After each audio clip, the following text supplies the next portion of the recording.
Bonjour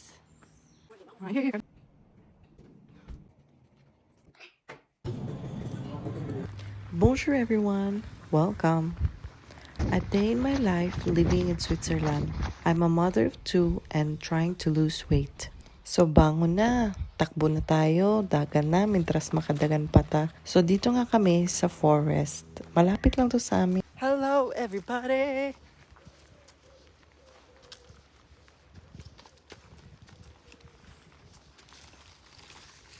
Rise and shine, my sunshine. Come here, please. Si Bunso pala ay nasa gardery at si ate ang aking kasama. Kaso mali nga lang ang dinala niya.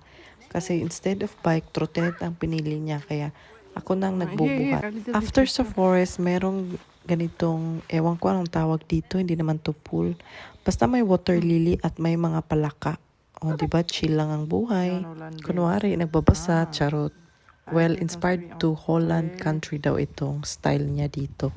Tapos may mga goldfish pa, o diba?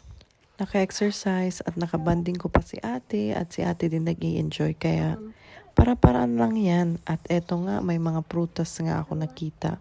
Hindi ko alam kung ano to. Siguro prunes. At andito na nga kami sa park. Ang sarap na matulog sa duyan. Nakauwi na kami sa bahay at tinanggal ko na. Ang dami ko na namang pawis. Siyempre mag-recharge tayo. Inom muna tayo ng tubig. Eto, magwe-weights na naman ako. Simpleng mga steps lang to guys. Pero subukan nyo. Nakita ko lang din sa social media. Kaya hindi ko sure kung tama ba yung mga position ko. Kaya try and try until you succeed. Aminin ko sa simula ang hirap talaga. Pero pala yun. Wala naman kasing ibang tutulong sa atin. Kundi tayo talaga ang tutulong sa ating mga sarili. Ayan, tuloy, napahugot na naman ako, haha. Sinubukan ko rin itong bagong exercise na nakita ko sa social media.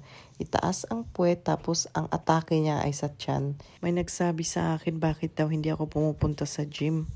This is my own opinion naman ha. Kung sa bahay, maraming din naman tayong magagawa. Nakakatipid pa. No rush, and comfortable ka pa sa sarili mong bahay.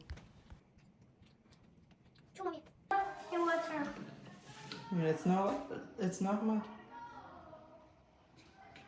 There you go. Wow. FYI, hindi pa ako nag-breakfast. So, this is my breakfast after doing my exercise.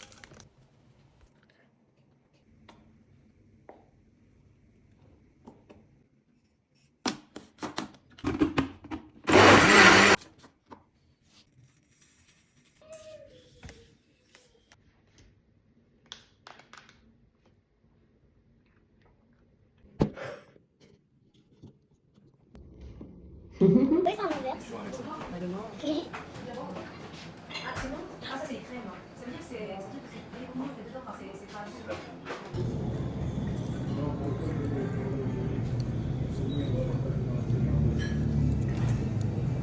Very spicy?